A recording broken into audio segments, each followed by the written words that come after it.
was a very strange affair that this huge hold at the middle of this extraordinarily expensive and consequential court process, and you never quite know what was going through his head.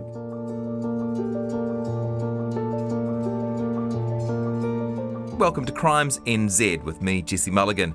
In this podcast, we talk with people connected to some of New Zealand's most serious crimes. We've covered murders, kidnappings and cold cases, but in this episode, we're going to look at the biggest white-collar crime this country has ever seen. When South Canterbury Finance collapsed, the government spent more than $1.5 billion bailing it out. A year later, a story by journalist Matt Nippert kicked off the Serious Fraud Office prosecution of the giant finance company.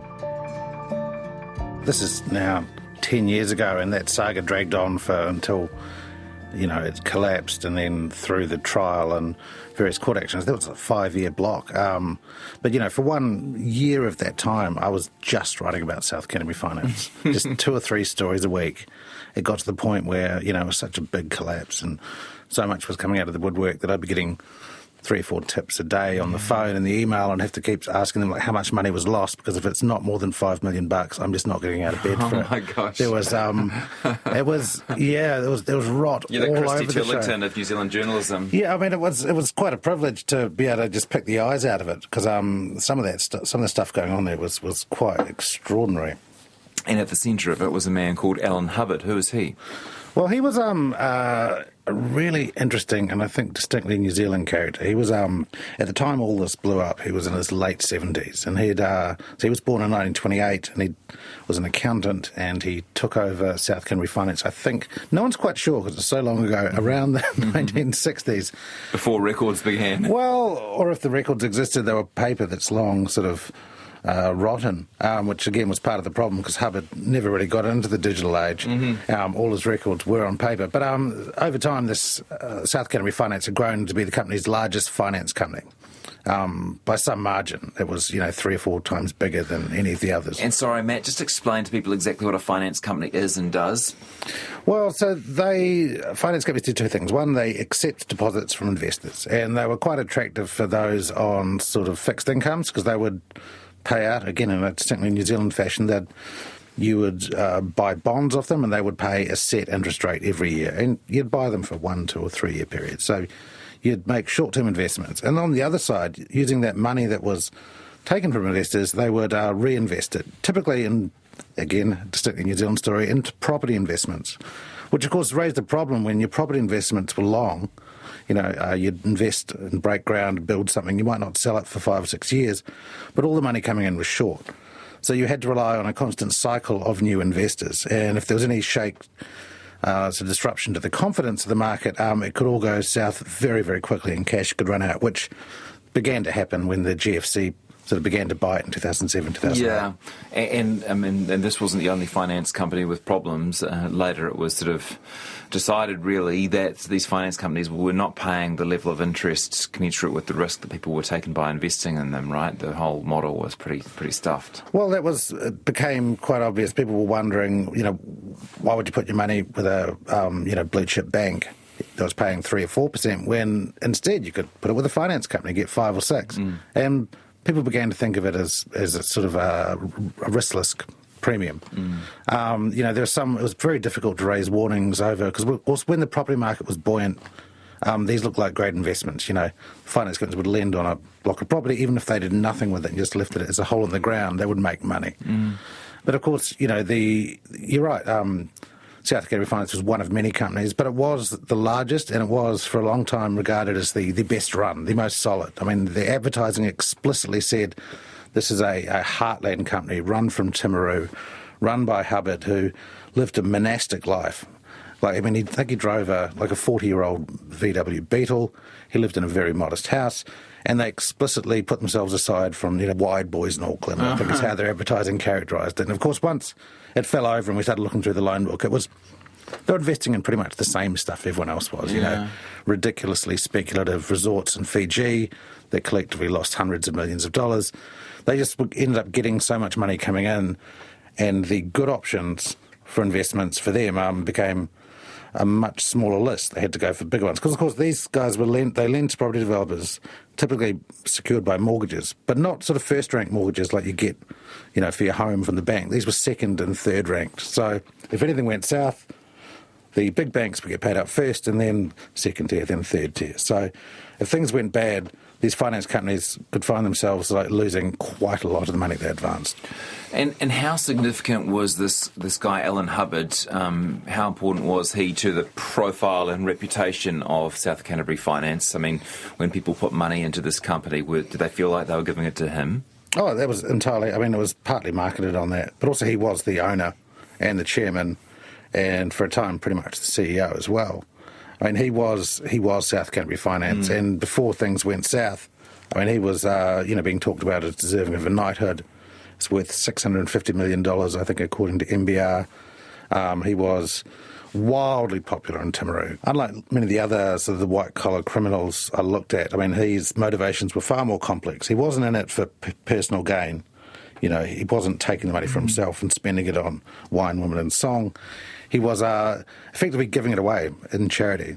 So there's one example, I think one of the first things I started looking at was his involvement with Presbyterian Support Services South Canterbury, where he was the charity's single biggest donor, but also he was chair of their finance committee and decided where all the donations went.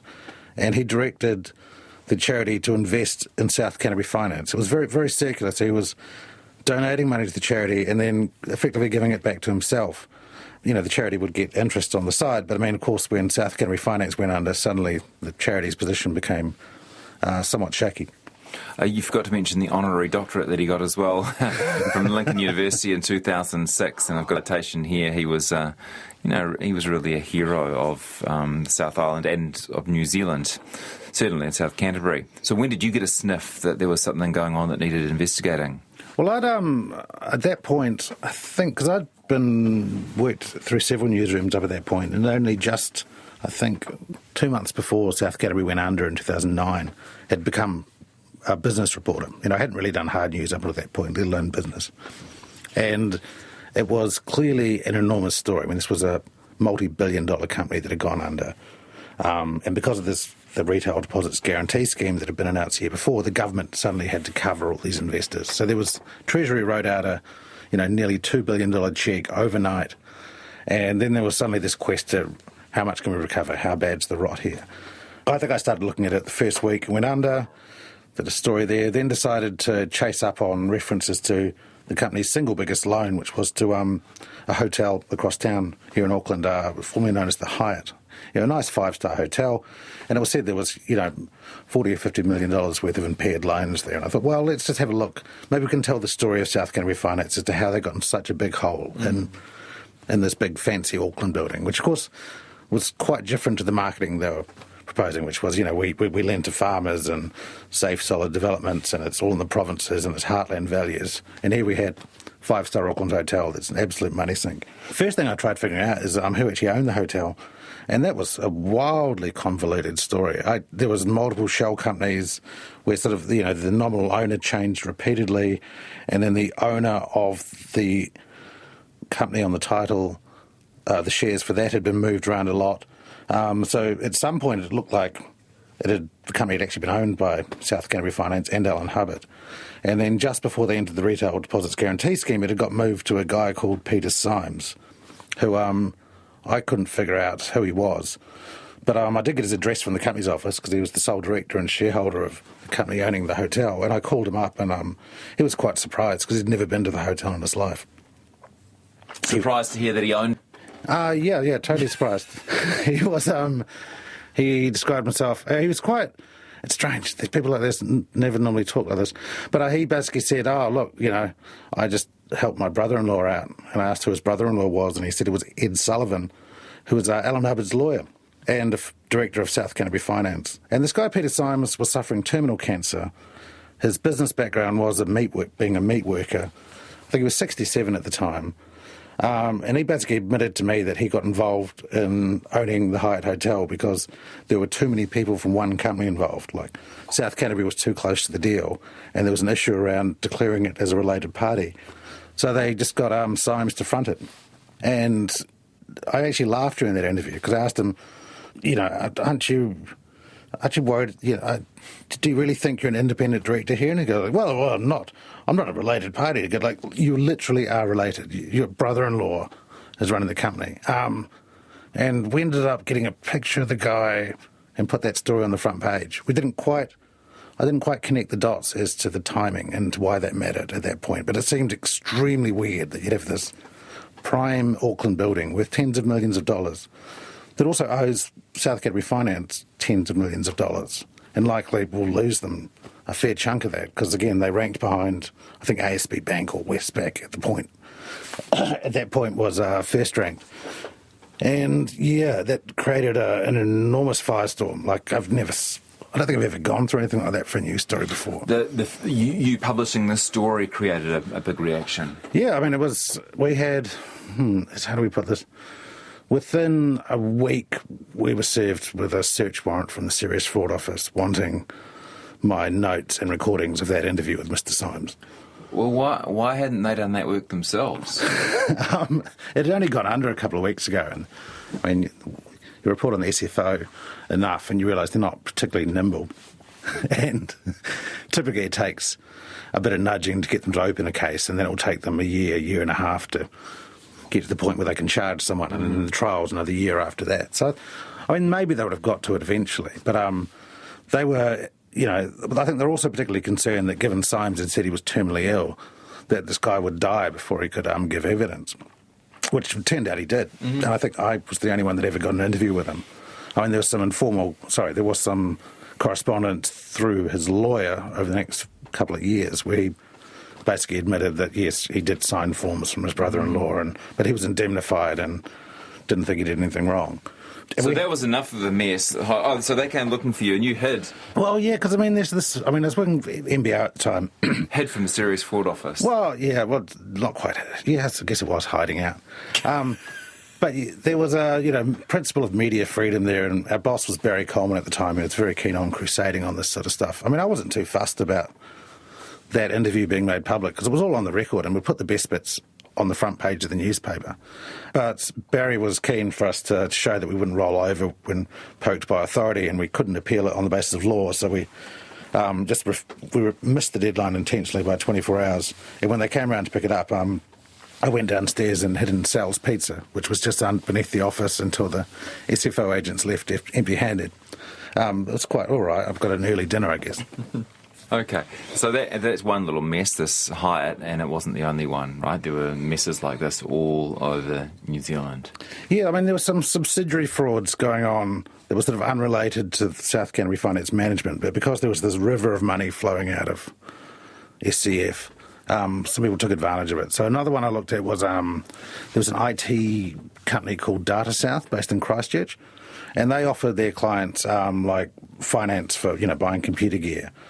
And Gavin Bennett, the head of that company, realised it was really easy to get these finance agreements, and you could put any company name on it and any amount, and South Canterbury would pay it. And they'd be for short-term loans, like a couple of years. But if you did enough of them, and then every couple of years did a bunch more, you could sustain quite a large income. So I think it's about 7 years before he got caught. And he only got caught after South Canterbury Finance collapsed, and suddenly the taps were turned off, and when the receivers tried chasing up all these loans and found the customers didn't exist. But he was amazing in that he used this small company. He set up a satellite office in Sydney that did no business. Sole asset was an apartment overlooking the Harbour Bridge that he lived in. And then he spent all the money on, how do we put this, fancy woman, I guess would be a way to put it. He invested in a lingerie startup for some woman he met at a strip club. Became really well known in the Sydney party scene, including the gossip pages for, being that guy that would blow $10,000 on champagne just for laughs. And yeah, I mean, he did a lot of time in prison for that. I think he's out now, but I mean, the loans he defrauded South Canterbury out of totaled like 103 million, I think, in the end. Of course, a lot of them were repaid by proceeds of other loans, but the overall losses were more than 20 million just for that one guy. Okay, so unsurprisingly, things fell over for South Canterbury Finance, and you mentioned this deposit guarantee scheme. Can you give us a quick nutshell of what that was? Well, that was sort of when the GFC was starting to bite. In Wall Street, you saw the investment banks start falling over. In New Zealand, it was the finance companies, and they started falling over from 2007. And during the 2008 election campaign, there was a huge degree of panic because Australia decided their equivalent sector, they were going to guarantee the deposits, to stop people pulling all their money out at once and everything collapsing in a heap. And so Helen Clark had to decide effectively over one weekend to whether or not to implement a similar scheme. And if they didn't, all the investors in New Zealand would have pulled their money out of the New Zealand companies and put them in Australia. I mean, you'd be stupid not to. So that underwrote like $4 or $5 billion worth of investor deposits and created this huge moral hazard because the finance companies, so investors knew they didn't need to worry about risk at this point. You could just throw money at these finance companies, even if you knew they were complete rubbish, knowing that if it all went bad, the government would bail you out. And, and it just resulted in a huge river of payments out of the Treasury. And so when South Canterbury went under, paid out $1.5 billion, receivers came in. After a couple of years, they clawed back about $900 million. So it ended up costing the taxpayers $600 million in the end. And the SFO prosecution was based almost entirely on arguing that the South Canterbury Finance directors, particularly Hubbard, defrauded the government by cooking the books before they entered the scheme. And if the government knew the truth about it, they never would have let them come in and therefore would have saved the taxpayer $900 million. I got a message from Rory on email. He says a contextual comment from John Tamihere at the time of the bailout that it was equal to all treaty settlements to that date anyway, which speaks volumes about the perception, attitude, representation and politics around finance and the support for rich and relatively rich versus support and help for systemic recovery of Māori. And that's just one particular angle on this, but to get an idea of how much money went into this thing. Just out of interest, by the way, and you talk about Hubbard never really joining the digital world. There was often a bit of a clash when he tried to invest in something new with his old school ways, like the Lord of the Rings trilogy. Oh, that was quite amazing, that one, yeah. So he got approached to help finance that film and was, told to get an impressive interest rate and a share of the profits. And, of course, the trilogy was an absolute smash hit, cost $300-400 million and ended up pulling in billions in ticket sales. But of course the Hollywood studios, through creative accounting, sort of produced a balance sheet saying, oh, sorry, there's no profits here. It was all ended up with marketing costs and the like. And Hubbard, quite a master mover of the balance sheet himself, had been outdone by the wizards of Hollywood. And there was he at some point, he was so incensed with the Hollywood studios, he wanted to buy shares in the film company so he could fly to Los Angeles and go to their annual general meeting and ask questions about what happened to his share of the Lord of the Rings profits. But he was talked out of it because it just wouldn't have worked. I mean, mind you, it would have made for a great film scene, wouldn't it? Old man Hubbard sort of, I don't know if he'd have his dialysis machine with him or not, but, asking questions of Harvey Weinstein. Yeah. Have you worked out how that happens, by the way, how movie companies manage to claim a loss on even the biggest billion-dollar hits? Well, yeah. I mean, it's fairly obvious. You just push more costs into a successful project until all the profit's gone. So all your marketing costs, all your overheads, you dump every single cost possible in there. But also it's the same strategy used to reduce your income taxes, right? No one wants to report making a huge actual profit because then IRS or IRD will be all over you. So there are ways of loading as much cost, particularly tax-deductible stuff, in there as possible. But, I mean, it's a real art, and some of the smartest minds in finance, can't unpick it. And, even Peter Jackson got done over in this way too. I think his director agreement, when he did Lord of the Rings, he took a discount, but he'd get a share of the profits, and they tried putting the same thing on him, and he was in courts for years, wangling for his share too. Speaking of being in courts for years, how was it covering this SFO trial? Well, I mean, it was in Timaru, so it became impossible to get down there. I mean, I was down there for the beginning and a bit at the end, but it went on and on and on, and it only started in 2014, and it was about 6 months later that it wrapped, because it was 12 weeks, but it went too long, and then they had a huge break in the middle, and it became increasingly obvious during the prosecution that the SFO had overplayed their hand. Their central contention that the Retail Deposits Guarantee Scheme was sort of the vehicle for fraud fell over when they didn't present any witnesses from Treasury who said, if we'd known what Hubbard was doing with his related party reporting, we wouldn't have given him the money. They never showed up. I suspect that's because Treasury would have said, well, it was a political decision and we had to cover the finance sector, and South Canterbury Finance was the largest company. And effectively, the whole point of the scheme was to cover companies like South Canterbury. So, as long as they had the credit rating, it was probably enough. And so the central block of charges, all the directors got off. But of course, we had this enormous problem just before trial where Hubbard died. And, he's the key player for all of it, and him and his wife were involved in a really serious car crash, leading the trial to basically just be Ed Sullivan, the other director and the CEO, and another director, basically pointing the finger at a dead man, saying the old man did it. And so it was a very strange affair, that this huge hole at the middle of this extraordinarily expensive and consequential court process, and you never quite know what was going through his head. Because, of course, he'd been buried for years by then. Could it happen again? Oh, it could always happen again. I mean, once you get people with money and wanting to be creative with it. I mean, white-collar crime, the SFO's caseload hasn't dropped really in good times or bad. In terms of these specific sort of finance company prospectus fraud, I don't think so. Things are far tighter. The directors now see that they can go to jail for signing off things without reading them, which is a good thing. I mean, it's not great for the likes of Doug Graham, who had to be the test cases to show the rest of the potential directors what the consequences are for not doing your job. But, wherever there's people and money, there'll always be fraud. And not a very popular job at the moment, being director of a finance company. No, that whole sector never really recovered. I mean, there's bits of it floating around. I mean, it's a bit of a problem when property developers, when particularly the government puts in restrictions on mortgage lending, and developers need finance to build something new, and suddenly there's no second tier to borrow from. That may hamstring some development, but yeah, no one really wants to be a finance company director, and certainly no former politicians want to lend their name. When the consequences of a fall from grace can really wipe out your entire legacy. Or former newsreaders. Yes. What do we learn from this?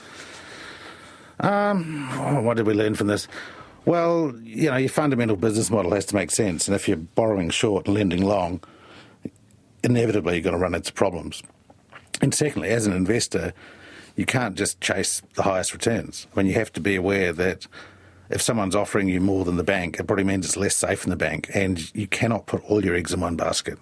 I mean, some of the stories we heard from investors throughout this, obviously not from South Canterbury, which was bailed out, but some of the ones that fell over before the deposit guarantee scheme went in, it was terrible. They'd put their entire retirement savings in with the likes of Hanover or Blue Chip, and people, diversify, please.